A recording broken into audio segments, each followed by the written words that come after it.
Good afternoon, Vivek. Uh, we have Professor Reggie here from the Institute, and the entire classroom is being shown on the screen. We are good to go. We can begin. Okay, great. Yeah. So, good afternoon, everyone. Let me give a short introduction about myself. Hi, everyone. I'm Vivek. Basically, I have like around 13 years of experience in IT industry, and I'm into blockchain from past 5 years. So, I have played different roles like blockchain architect, blockchain developer, and my last role was CTO at IoTexPad. So IoTexPad is basically a launch pad where we incubate and launch different blockchain projects. And currently, basically, I'm founder and CEO of Galaxy. And Galaxy is basically an NFT marketplace. Apart from Galaxy, I'm also advisor at Crypto University. So let's start the session. And just give me a moment. Let me share the screen. So first of all, I will talk about blockchain technology, like what is blockchain technology and how it all started. So let's start with like first, what is a blockchain? What is blockchain? How it is different from generic database that we see, a centralized server. So a blockchain is basically a decentralized distributed database. So when I say distributed database, I mean it's a basically public distributed ledger where we have all this data is replicated across different nodes. Now, what is nodes? So let us to understand nodes first. Let's understand how your generic website works. So basically, when you have a website in Web2 ecosystem, it's either hosted on a server or a machine.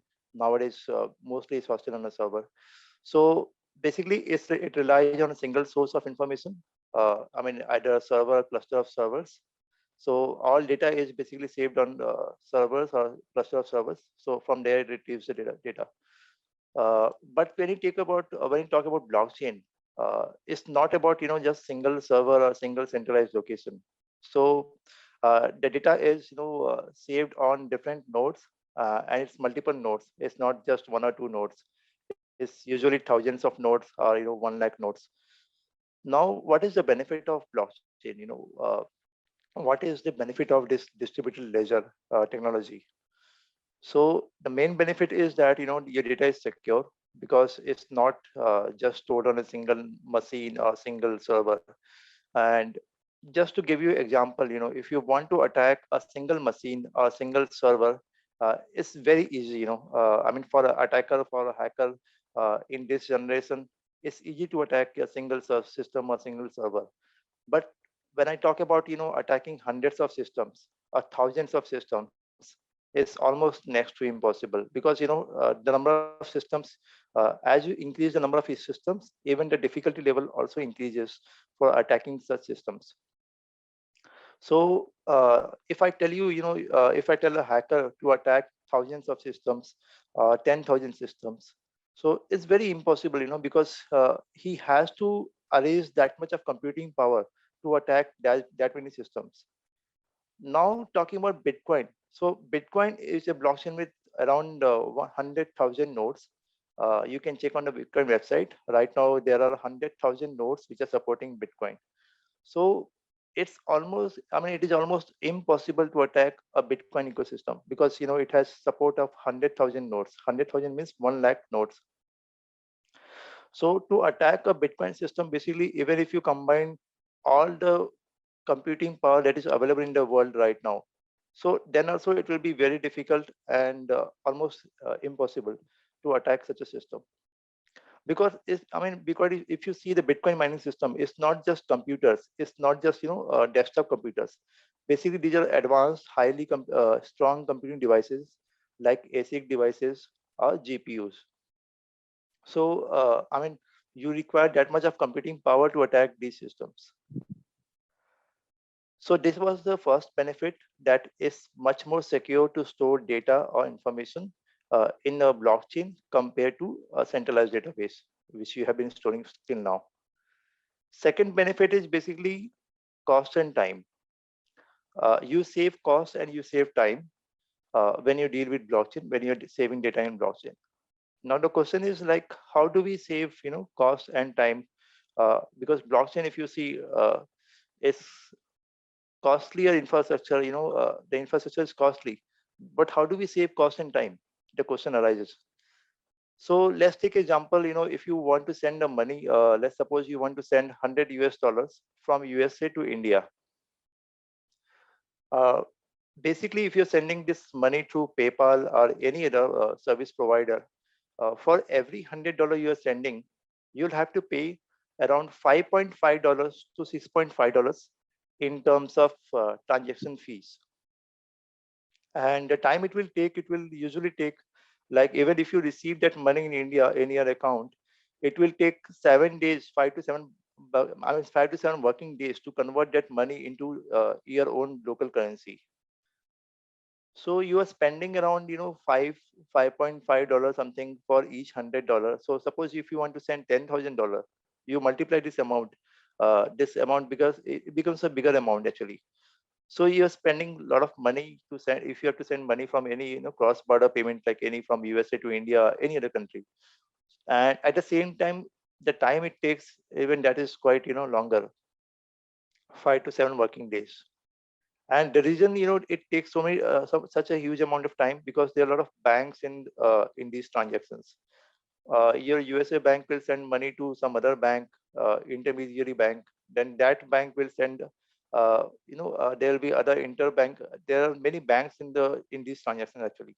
So that bank will send a bank organization or middleman to who is based in India.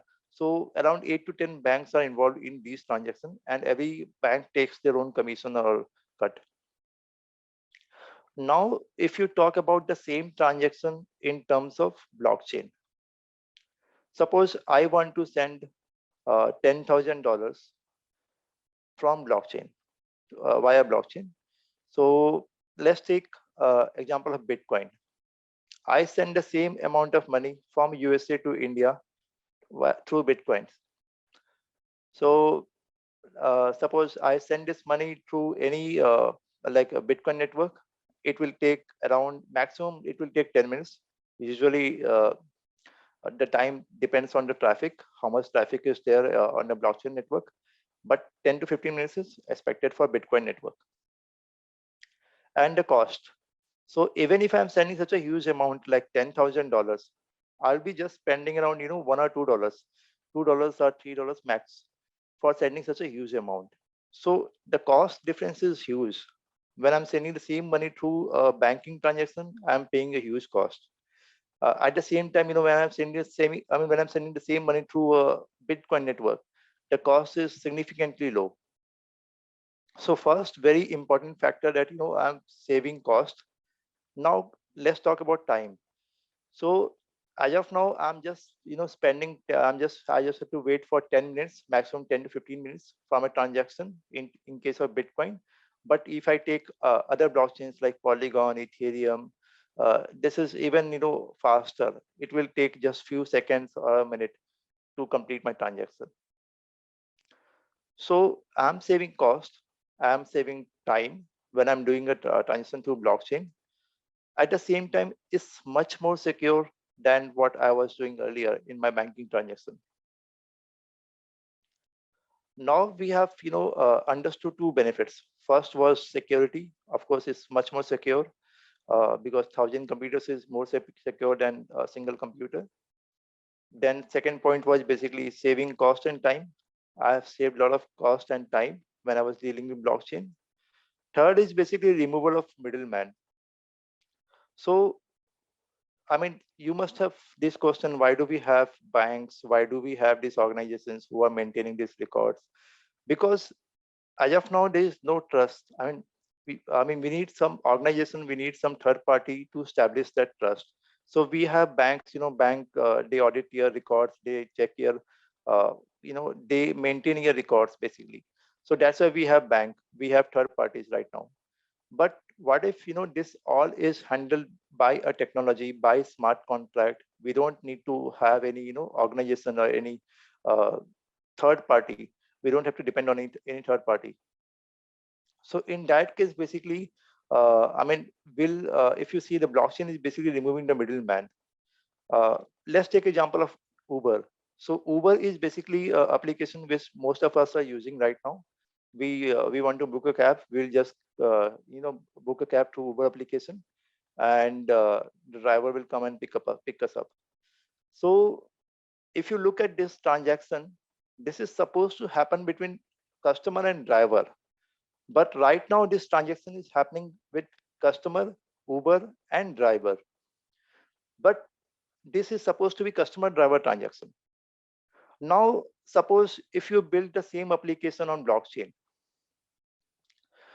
because blockchain, it supports smart contract, so you don't need any organization to maintain that. You just build an application, and with smart contracts it can track and capture that whatever value has been sent, and it will capture the records, and it will be permanent in the blockchain. So this entire Uber application can be managed in blockchain without any big organization maintaining it. So that is the advantage of blockchain. So blockchain is not just allowing you to save cost or save time. It is also removing the middleman, big organizations where you are relying on bigger organizations right now. So it's basically why blockchain is revolutionary, because it is giving back power to the common man, which is basically a need of common man right now. Everybody feels that any decentralized system is better than a centralized system, because decentralized system, you have every common man has a better power, they have better authority. And that's why if you see most of the governments, most of the countries, they have not been supporting this technology so far.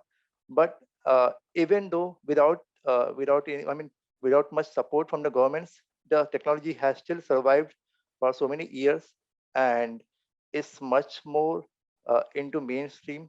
People are learning more about blockchain right now. So even though in spite of all this, the technology has survived, because technology, this is for people actually. People are benefiting from this technology. Now we have spoken about blockchain. Now let's understand different generations of blockchain, how it all started, and how we moved to different generations. So first generation was, first blockchain which was publicly known and used was Bitcoin. Of course, we all know Bitcoin. But if you look at Bitcoin, it was just cryptocurrency. You couldn't write smart contracts on Bitcoin, because the language Bitcoin script, which is written in Bitcoin, it is not Turing complete. So when I say Turing complete, what is Turing complete? It means basically you cannot perform all kind of operations in certain language or in certain software. So we call that Turing incomplete, where we cannot complete, where we cannot do all kind of transactions or all kind of operations. So there was a need for a Turing complete language. There was a need for a solution where people could build applications on a top of blockchain.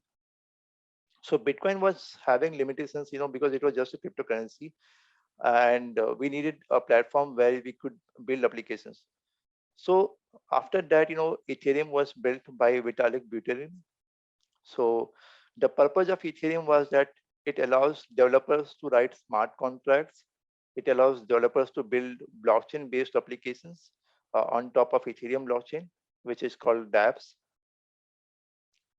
So, if you look at this, Ethereum was the actual revolution after the first blockchain, because with Ethereum, if you look at any local developers, they started developing on top of Ethereum. They started building their own applications. So with Ethereum, we have seen again, different generations of blockchain after Ethereum, like DeFi, Metaverse, right? Recently. So DeFi, talking about DeFi. So what is DeFi? DeFi is decentralized finance.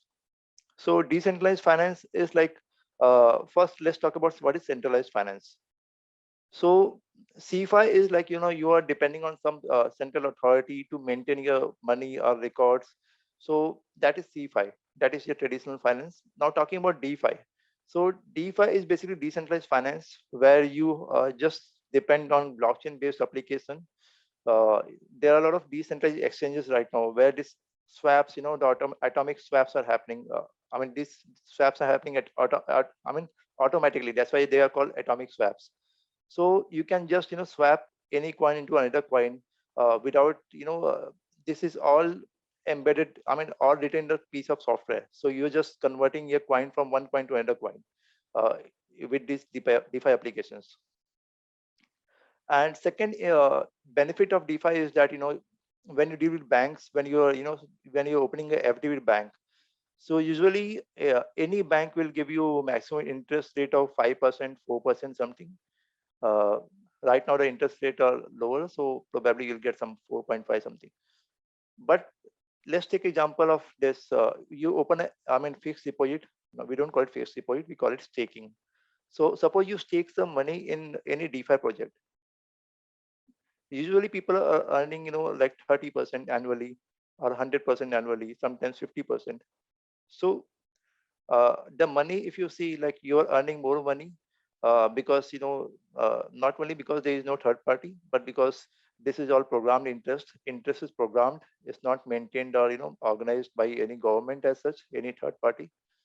So that's why you're earning better interest compared to what traditional ways of saving money into a bank. So that is the advantage of decentralized finance, because you are paying lesser transaction cost and at the same time you are earning better interest. Now, the third generation, which is right now, I mean, very important, Metaverse and NFTs. So what is Metaverse? So Metaverse is basically it's a virtual world. It's a new way of experiencing internet. Uh, right now, if you see, we are interacting through a Zoom video call, but unfortunately, if you browse any other websites, if you go to any other website, the experience is limited. It's not as immersive as it could be in Metaverse. So you take a look at any Metaverse. I just used the application called Gather recently. So Gather is basically is a application for using for office communication. So I mean, basically I could move from one room to another room in Gather application. Not only that, I could go into one cabin and have a meeting, and then I could move into another canteen cafe area, and then I could chat with people. So it's a different experience. It's a different level of immersive experience. Now whatever shopping you're doing, like you go to Flipkart, Amazon, you buy some products from there. You have to just click, and you have to browse the products right now. But just imagine if you do the same thing in Metaverse. This experience is going to be much more immersive. You can actually try those clothes or products on yourself, and then you buy the product. You can send your avatars in that Metaverse artificial, I mean, virtual world, and your avatar can try the products. So that is the advantage of Metaverse, because it's much more immersive experience. So since we have talked about a lot about blockchain, what is blockchain, what are different generations of blockchain, and what are the core features of blockchain, benefits of blockchain. Now let's talk about why blockchain. Why do we need blockchain? Or why should we study blockchain, in fact? So this is a report. Uh, I mean, this is about global GDP report, which is supposed to be like, it will see an increase of around 1.76 trillion US dollars because, blockchain opportunity is growing. Like when I started my career back in 2017, so there were hardly any jobs in Indian market. But in just 4 or 5 years, the change has been so drastic. I see that every company, every big company like L&T Infotech, Reliance Jio, they all are hiring for blockchain. So this is a change that I have myself witnessed in India, in locally. And I'm talking about global market. Yes, the change is happening there as well. And 61% of CEOs, they are putting their priority on top priorities on putting that digital transformation, which also includes blockchain. And every other company, every big company, you name it, like Oracle, Google, Facebook have their own, they have rebranded as Meta. So all these companies are moving into blockchain. apart from these companies, not only this technology companies, if you take an example of automotive companies like Audi, Mercedes, even they are having this blockchain departments within their own organization. They are also moving uh, quickly towards blockchain. So this shift is happening throughout the IT industry. I mean, different industries, supply chain industry, automotive industry. It's not just fintech and IT industry. So this is cross industry. Since this is shift is happening everywhere, so we are expecting this is a job hike we are expecting. This is number of jobs that will be generated in these countries. So let's talk about India first. In India, basically there will be 3.2 million new jobs for the blockchain. So, and this is a GDP growth. Basically, the GDP growth in terms of blockchain could be around $62 billion. So similarly, we have this figure for different countries, UK, France, Japan, China, UAE. So even if you see the regulations, the government is also considering blockchain now. Recently, a tax of 30% was introduced by Indian government. So these all kind of changes will be introduced in the coming days from the regulation sides as well. Now I spoke about blockchain. So let's talk about what are the different job opportunities in this area and how you could build a career in blockchain. So first and foremost, I mean, which is a very common job. The most common job is like blockchain developer. Around 80% of the market, if you see, these are the jobs like we have blockchain developer jobs around 80% of the current market. But of course, it's not the entire market. If you see, there are different roles like blockchain manager, blockchain architect, blockchain administrator, blockchain project manager, blockchain UX designer. So all these roles which are available in software development, they are also available in blockchain area as well. Now let's talk about what are technologies we need to learn in terms of blockchain if you want to learn blockchain or if you want to build a career in blockchain. So first and foremost important language is that it's Solidity. Solidity is like JavaScript, but this language is very widely used for writing smart contract, most of the EVM based platforms. So Solidity is used in Ethereum, Polygon, Binance Smart Chain, and couple of more platforms like Phantom. So what is this Solidity? Solidity is a programming language. The syntax is similar to JavaScript. And talking about platforms, we have Ethereum.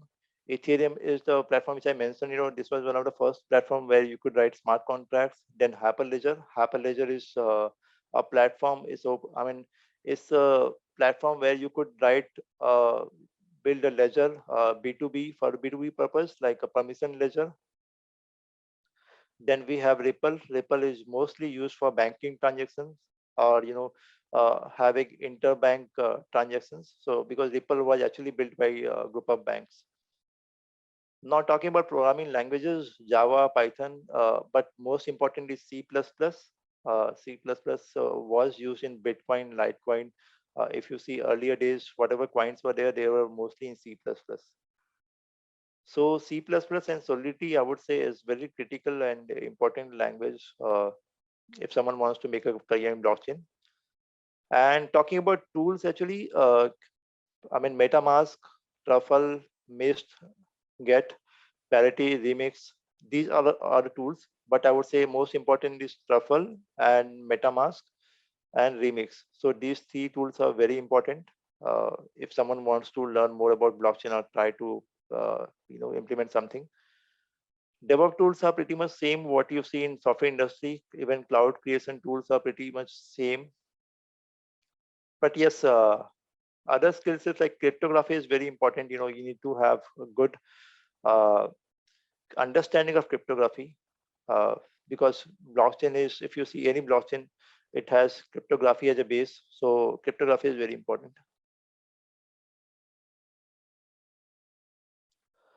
Now let's look at the roadmap for blockchain development.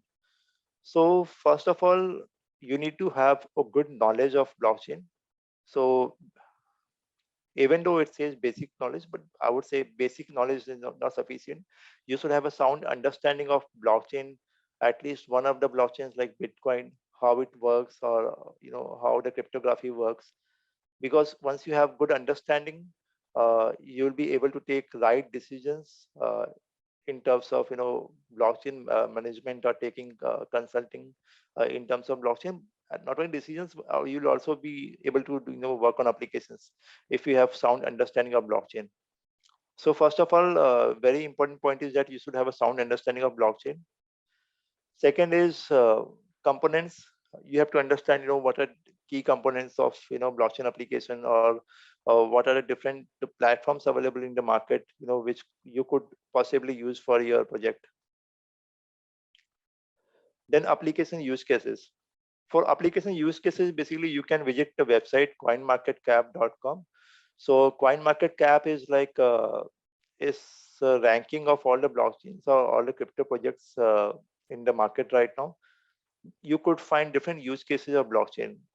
So as I said, blockchain is not limited to fintech this year. It has much more wider use cases compared to what it all started with. Languages, of course, I have told you about C++, Solidity are most prominent and important languages. But of course, apart from this, Java, HTML, or web development languages are also very important.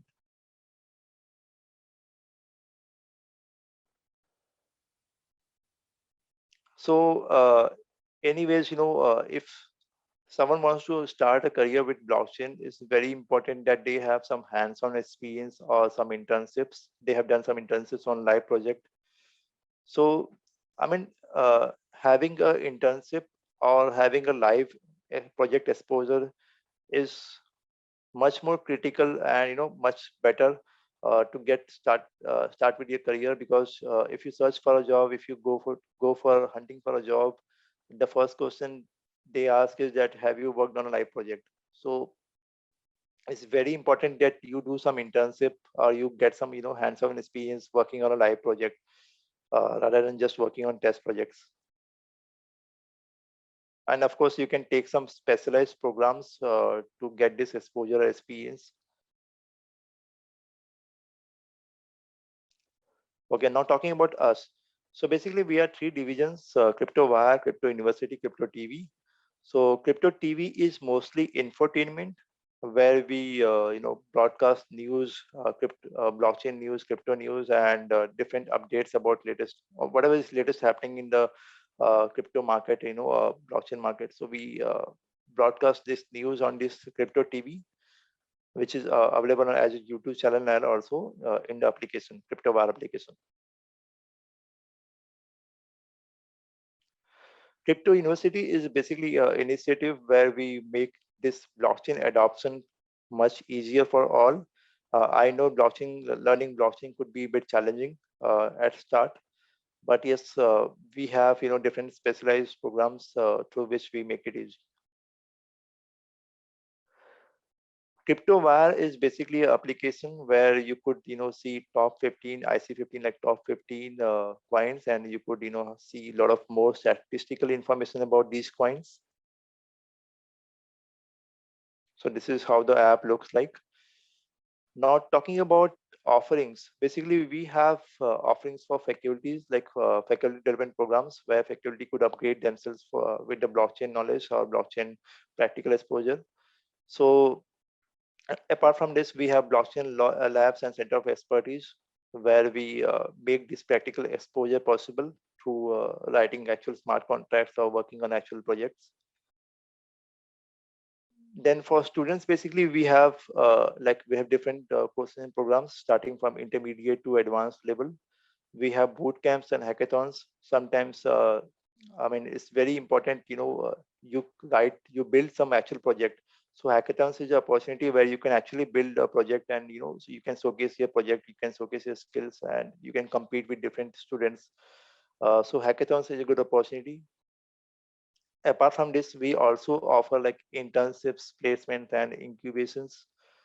So as I said, internship is very critical to start your career. So internships, we do offer internships. apart from internships, placements as well. And of course, sponsorships. Whenever we see that, there's a potential for a project, if the project is good, well, sound, of course, there is a possibility for sponsorship and incubation for that project. So that's all from my side. I mean, I would hand over to Mr. Davis. He would take it from here. Thanks everyone for listening to me. Thanks, Vivek. It was indeed a very insightful session. I like the way you talked about blockchain, cryptocurrency, and how it's creating a job market for the students. Now, what I'm going to basically talk about is on the entrepreneurship aspect. So, एक होता है job creator market, एक होता है job seeker market. You talked about the job seeker market. I'll talk a little bit about the job creator market. And I also like to tell the students and the faculty present here about how these newer trends create a huge impact whenever they start. So for example, today the newer impact is cryptocurrency and blockchain.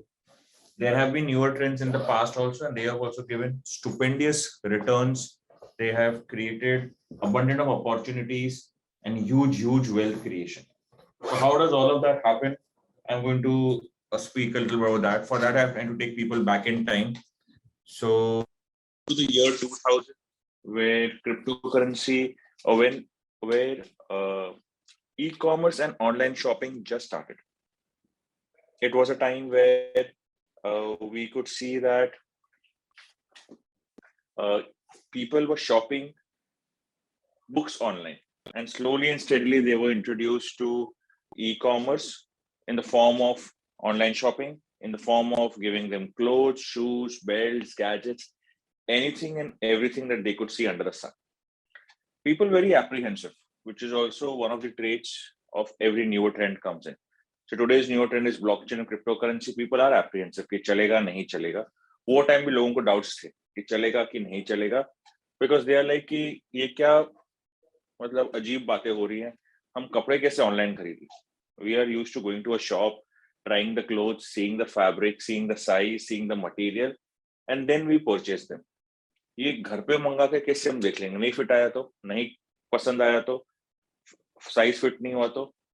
So then people said, what about gadgets? How can people even start selling gadgets online? Gadget is something you go to the store, you see the gadget, you see if it's functioning, you take your warranty card, you then take the product back to your office or to a home. Now, how do you do all of these things online? You purchase something, if it's not working, you don't know how to use it. If it turns out to be faulty, how are you going to run for the warranty? To which shop? To whom are you going to run? There is no identity online. So there were so many questions and people are not very sure of shopping online. They were skeptical. But remember one thing, whenever there are newer trends, there are new entrepreneurs, there are new innovations, and new innovations brings in new solutions. So this time the entrepreneurs said, okay, what we are going to do is, if you buy the clothes and you don't like them, don't worry, you return it to us and we'll refund you the entire money. Likewise, you purchase a gadget, if it turns out to be faulty, we'll do an online check. And if you are right, we will take back the product and refund you the entire money. Now that was a eureka moment for all the customers, because it was first time in the history of Indian shopping that you can purchase something, use it, try it, and then return it if you don't like it.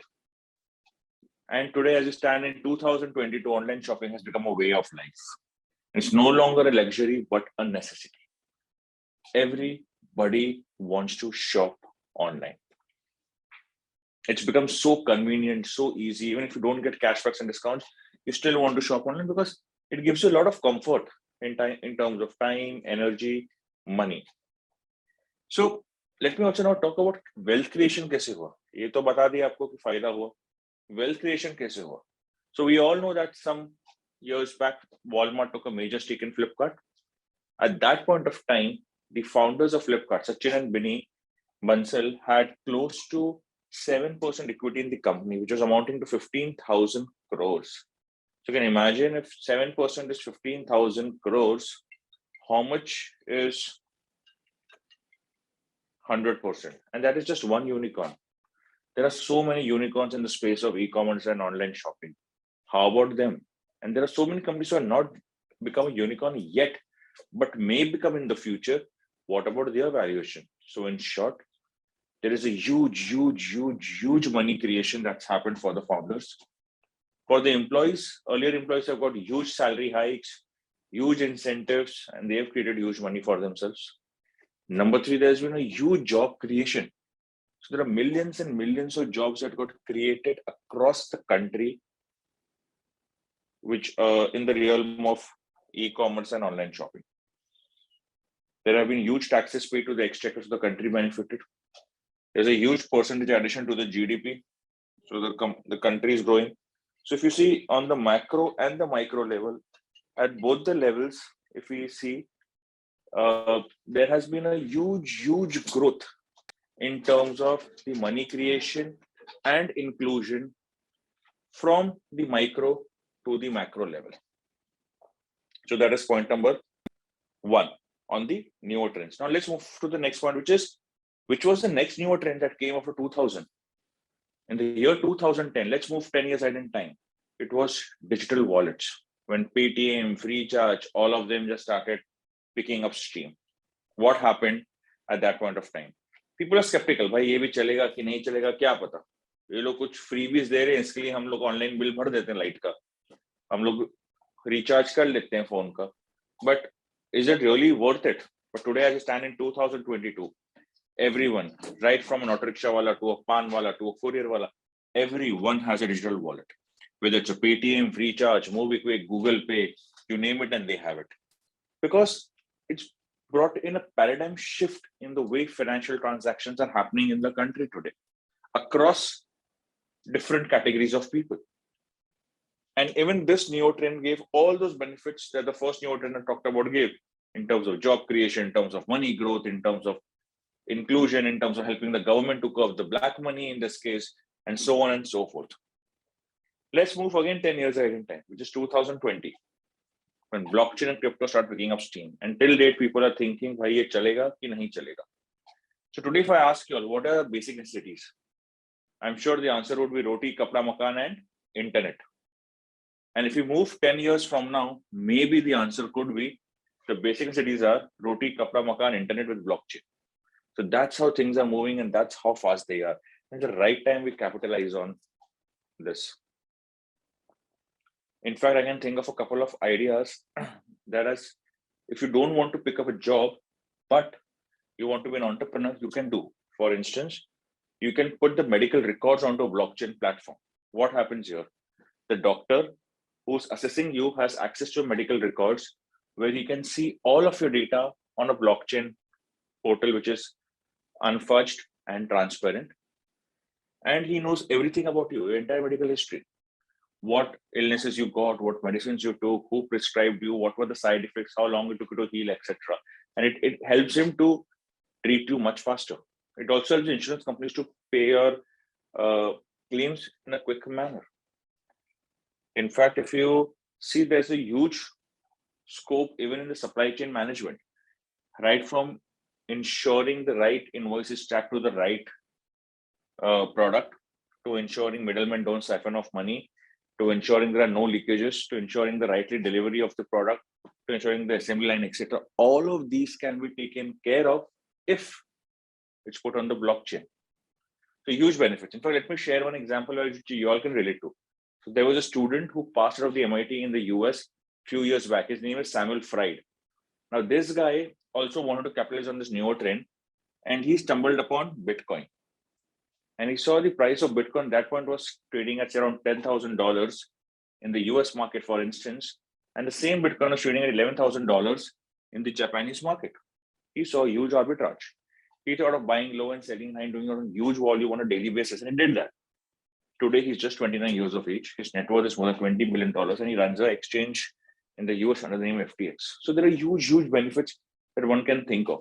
Today, I'm sure you guys are aware that there are marriages happening in the metaverse, concerts happening in the metaverse. There's JP Morgan who has opened its bank in the metaverse. People are buying land, properties, arts, etc. So there is huge things happening. There's Ethereum-backed burger chain being launched. El Salvador has adopted blockchain. We are seeing countries adopting blockchain. We are seeing Dubai ATMs allow you to withdraw money against your Bitcoins and so on and so forth. So huge opportunities, huge scope. It's about you. How do you want to do? If you want to work on internships, we're happy to support you. If you want some placements, we're happy to help you there. If you have some ideas you want to get incubated, we at Crypto University are more than happy to support you there as well. So we are there to support you at Crypto Institute. Anything that you want, you have to just take the first step and tell us what do you want. So that's all from my side. If you guys have any questions, please unmute yourselves and ask questions, or you can put in the chat box. Vivek and I'll be more than happy to answer any questions. Thank you. Yeah, thanks, Davis. So if you have any questions regarding DeFi, Metaverse, blockchain, any topic which you feel that we can answer, definitely we'd like to answer. Okay, just a minute. There are a few questions which I'll just take it up from the students and I'll tell it to you. Yes, please. So anybody in particular you want the question to be answered, or anyone can answer the question?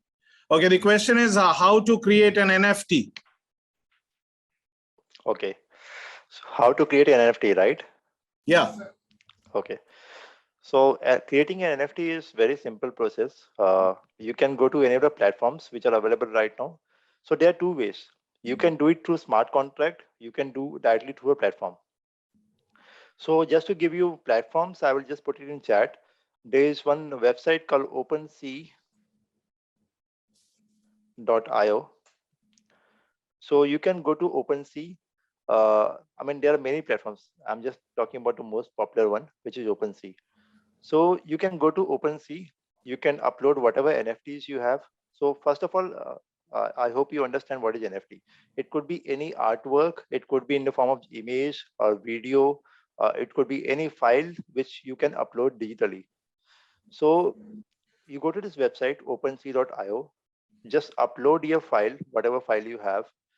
Then you give some metadata. What is metadata? Metadata is basically data. I mean, when you see this word metadata, metadata means information about information.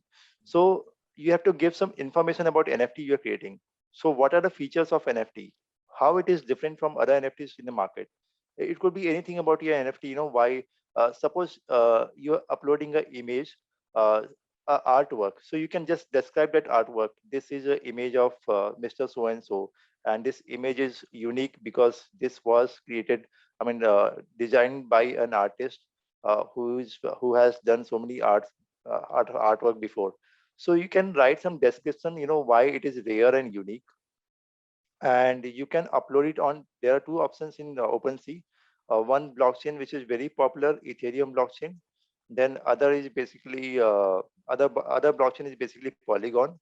So you can upload it on Ethereum or Polygon blockchain. But just to give you some information, Ethereum is a bit more costly, so it will cost few dollars. But Polygon is cheaper.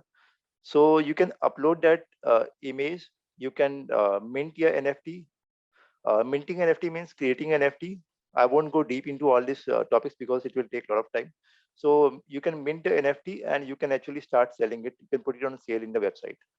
So this is one process, and other process is that you can directly mint it through the smart contract. So suppose you already have the smart contract for building an NFT, you can just run the smart contract and put it on blockchain.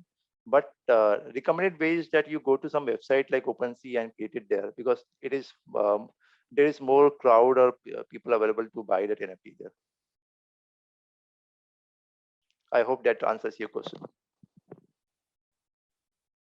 And also, if you don't want understand this process, if you have any difficulty, there is a test net. You can first try it on test net, then you can actually put it on mainnet. First try it on testnet.opensea.io, then you can go do it on main network. Yes, please. The next question.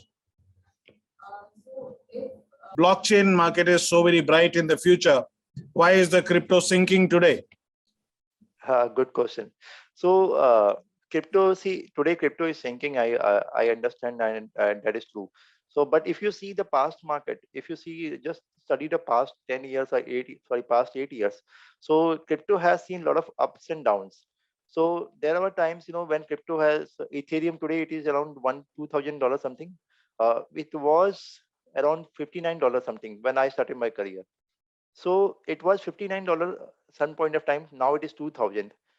Even though we as a audience, we are saying it's down, but I see that from $59 to $2,000 is a big jump that it has taken over a period of time.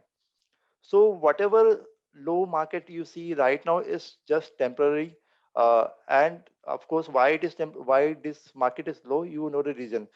Because there is some mishap happened with the Luna coin, Terra USDT. So Terra USD. So because of that, the entire market is down right now.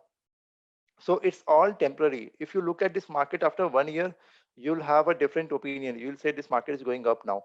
So I mean, this whatever ups and downs, this is all temporary. I would see that the actual outcome is after 3 or 4 years, or after 5 years. Then you should be able to properly judge, like where properly study like where the market was and where it went. So even if you just study about last 8 years or 5 years, you will see that market has advanced much more than what it was earlier. Any more questions, please? Sir, why is the NFT market? Why is the NFT market falling? Is it just a bubble? Okay, so NFT market, if you see, is falling right now because the most of the NFTs were overrated. I mean, most of the NFTs was overpriced. They were selling at higher prices than what they actually supposed to be, and it's all depends on sentiment of market. Right now, if you see the market sentiment is negative, so that's why you see that the fall is there. But if today, if tomorrow, after a couple of months, if the market sentiment is positive, if people they have FOMO, fear of missing out, so in that case, the market will go up. Even the NFT market will go up. And NFT, whatever you see right now, the JPGs, videos, it's very limited use case. But NFT is much more than that. In future, basically, you will see the actual use case of NFT, because NFT you can actually, you put your tickets, your movie tickets, or anything where you have event, or you can put event tickets on NFTs. You can put your college certificates on NFTs. So NFTs has much more wider use case than what we are seeing right now. Do we have any more questions?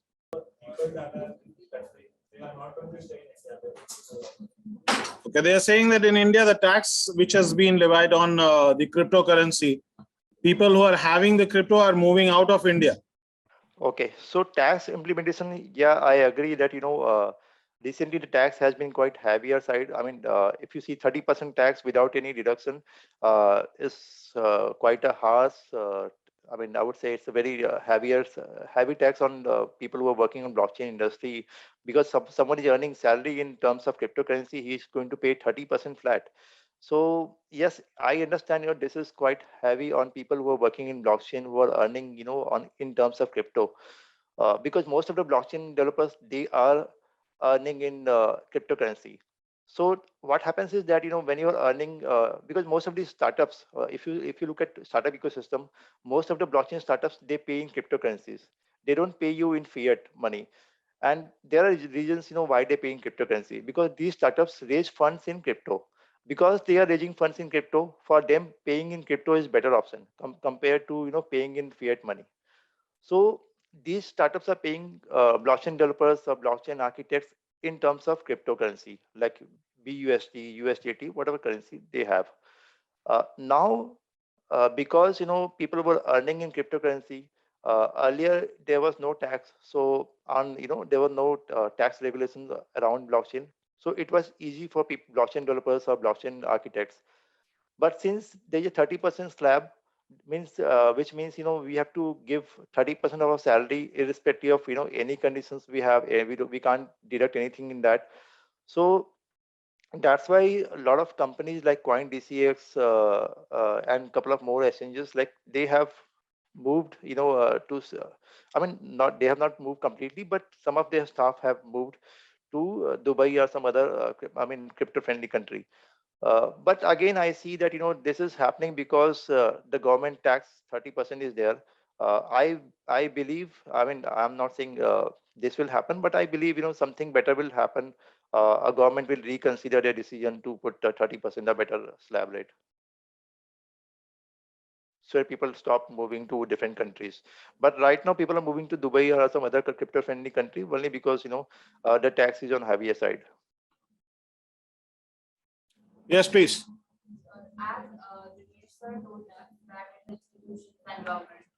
Okay, this question is to Mr. Devesh.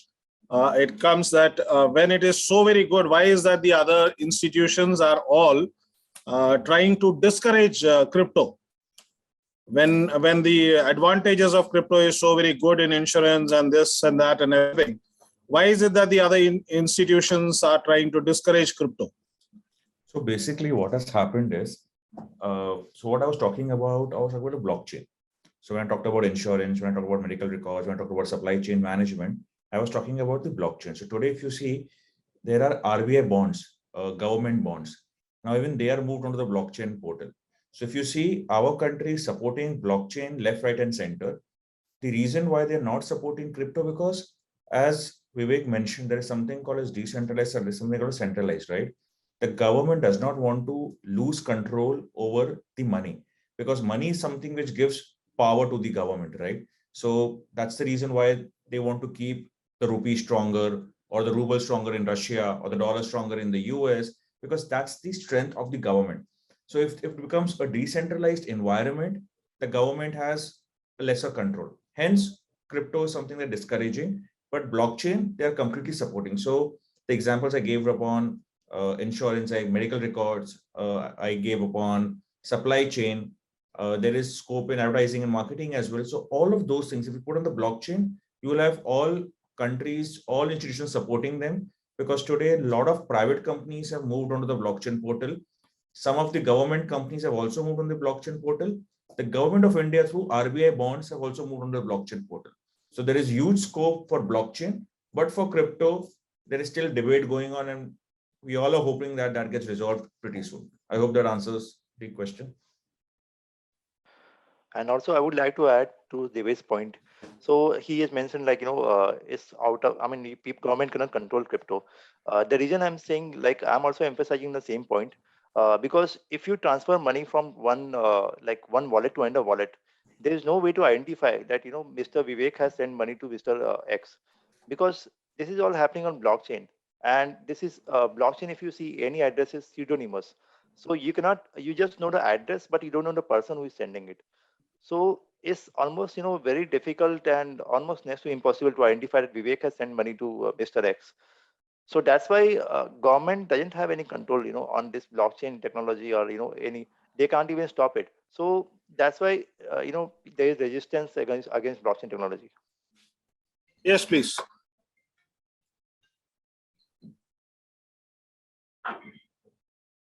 Okay, I think we are done with the questions from the students. Okay. It was really wonderful that this particular webinar was conducted, because obviously the latest buzzword which is going on is blockchain, as well as the currency, because it's a buzzword. Whether it's a buzzword or it's a bubble, we do not know. But yes, a lot of curiosity is there in the young minds, and definitely today, whatever you all have come and said, definitely would be adding on a lot of thought process to them. Thank you. Thank you so much, Mr. Al. Thank you so much, Mr. Devesh. Thank you so much, Mr. Vivek, and Mr. Raghavan, Dheeraj Lal, as well as Kamlesh. And thank you so much, students. It was wonderful having you all here.